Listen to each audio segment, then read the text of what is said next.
আজকে ডিবিসিতে একটা সংবাদ প্রচার হয়েছে যে গত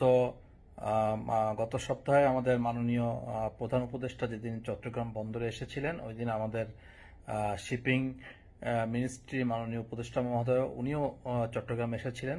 এবং উনি একটা মতবিনিময় সভায় একটা আইটেম উনি বলেছিলেন যে উনি কোথায় জানি দেখেছেন একটা হোয়াটসঅ্যাপ গ্রুপে আমরা সাইড পাওয়ারটেক থেকে আমরা কোন এক বিএনপির নেতাকে আমরা বলেছি বন্দর বন্ধ করার জন্য যা যা লাগে এইগুলা আমরা করার জন্য আর কি আমরা নাকি বলেছি। আসলে এই ব্যাপারে আমি ডিবিসিতে আমি পুরো বক্তব্য দিয়েছি, বাট ডিবিসি এটা আংশিকভাবে প্রচার করেছে। আমি আরো এটা এলাবোরেট করে বলি। আসলে আমরা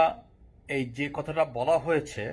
এই যে ভদ্রলোকের যে নাম বলা হয়েছে ওনাকে আমি ব্যক্তিগতভাবে চিনি না এবং ওনার সাথে আমার এহ জনমে কোনো কথা পর্যন্ত হয়নি।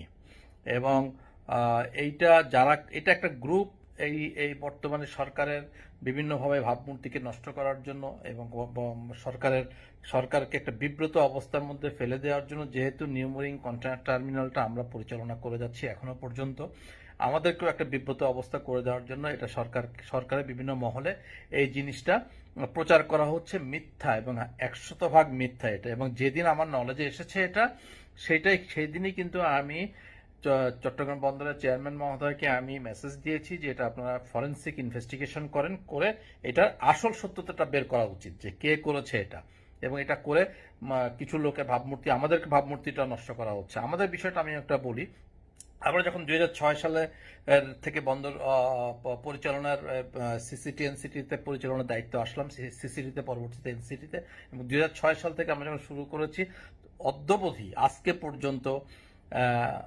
এই পোর্টের বিভিন্ন অঞ্চলে বিভিন্ন কারণে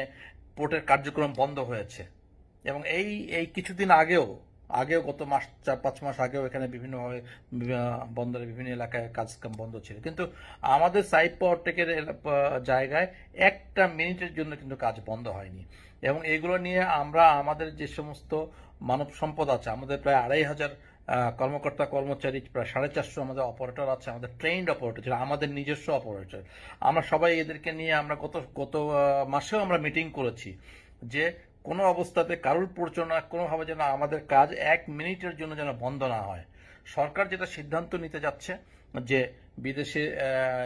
একটা কোম্পানিকে নিউ মেরিন কন্টেইনার টার্মিনাল দিয়ে দিবে, আমাদের কোনো আপত্তি নেই। সরকার যদি সিদ্ধান্ত ওদের সাথে